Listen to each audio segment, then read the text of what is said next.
Ito itanim Kamahalan ng Pasig, tiniyak ang kahandaan.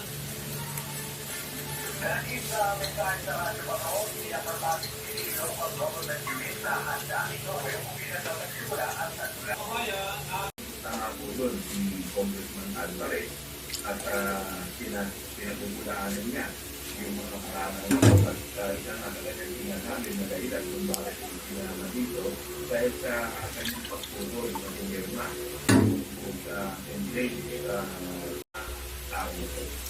pero kayo, isa ang bago na kayo, yung mga verbal testimony na ganito, kasi parang nakikita mo sa social media.